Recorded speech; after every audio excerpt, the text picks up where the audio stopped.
What's up, guys? Welcome back to another video. I'm going to teach you guys to wheelie in 4 steps. It's pretty funny that I'm here about to do this video because until I was about 25, couldn't wheelie to save my life. And it used to really annoy me when I'd go riding with my mates, and at that stage I was racing professionally and I still really sucked at wheeling. So yeah, it's pretty cool. For the last few years I decided to make an effort and learn how to wheelie. 4 steps, in my opinion, how you should learn how to wheelie. First thing is bike setup. Second thing is lifting that front wheel off the ground. Third thing is speed control. And the last thing is your balance. As you can see here, I'm here on my e-bike. The tips I'm going to show you today are more or less the same as what you'd use on the e-bike or a normal bike, as there would just be the motor that's assisting you on this. So it will change it a little bit, but more or less the same. If you turn the motor off, it's the same technique as on a normal bike. Start out, you can see my seats completely all the way down. And my gearing, I think I'm in 5th gear at the moment on the back there, but basically you want a gear that for you is not too hard and not too easy. You want to be able to get the wheel off the ground, but as soon as you start picking up a bit more speed, you want something that you can push on. If it's too light, you're going to spin out and then you're not going to be able to keep the front wheel up. Once you've got your bike set up on point, then we're going to move into getting that front wheel off the ground. So doing a front wheel lift, and this is very similar to how you'd start off to do a bunny hop. You want to shift your weight down, move your weight back, and hang onto your arms to lift that front wheel off the ground. The only difference is now you are going to pedal simultaneously as you lift the front wheel up. But it's important to use your weight to get that front wheel up and not rely purely on the pedal, because you're pedaling with one side of your body. So if you don't use your weight and you just pedal, the bike will often tilt over to one side, which will throw your balance off. Weight down, weight back, hang into your arms, pull the front wheel up. Once you've got it up, start pedaling, but not too hard, and sit down then onto your saddle. Once you've got that front wheel off the ground, now you want to start pedaling and to control your speed. But also make sure that you keep your finger on the back brake. This is your balance point. As the bike is tilting back and forth, as it starts dropping, you want to increase the speed of your pedaling, and as it's going too high, you want to use your finger to feather the brake. Don't pull it too hard, because it's quite easy to pull it too hard and then it'll drop the front wheel.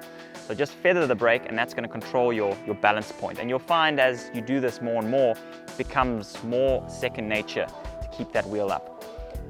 But that is the easier part, I would say. Moving into the 4th step, which would be your balance, is the bike moving side to side. I like to use my knees, so as you're seated, pedaling and using your knees to almost like a bit of a rudder from side to side. As your bike starts maybe leaning over to the left, you stick out your right knee, and vice versa. Another thing that can really help is as the bike starts to lean to one side, I like to pedal harder. And as you're pedaling harder, it will actually straighten you up. So it's like almost being in a car that starts drifting. If you put your foot on the throttle, it's going to start to straighten it up, and that's the same principle. And I would focus on pedaling harder with the opposite leg. This is something that really helped me out. When it comes to speed control, think about it like a triangle. You've got your back brake, you've got your pedals, and you've got your weight moving back on the bike. So keeping your weight back is going to keep that wheel up, but having the right speed through the pedals is going to keep you moving forward and keep that control up and down. And the pedals are going to, as you pedal harder, it's going to bring you more up, and as you hit that back brake and feather that back brake, it's going to bring you down. A couple of extra points to consider when you're wheeling. First of all, where you're looking. You don't want to be looking down at your front wheel. You want to be looking where you're going. So try to focus on what's ahead and let the balance and all that figure itself out underneath you. You'll get to the point where this becomes second nature, but keeping your sights ahead is going to take you where you want to go. And generally, if you look down, you're going to drop that front wheel. Something else you need to think about is the way you sit on the bike. Much like when you do the front wheel lift, and you keep straight arms when you're doing that and hanging onto your arms. While you're wheeling, you want to be hanging on the arms. Don't bend the arms. As soon as you bend the arms, it's not going to be good.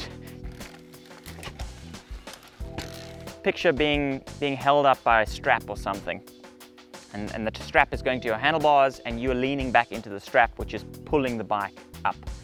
So try to keep your arms straight and rely on your legs to keep you moving forward and control that speed. Your arms are basically just holding you to the bike, but they are not doing the controlling of the height of the bike. The height control is coming from your pedaling and your rear finger on the brake. Thanks for watching, guys. I hope this video helped you. And if you want to see something else, any other skills or tips, please hit me up down in the comments. Hit that like and subscribe button, and I'll see you in the next video.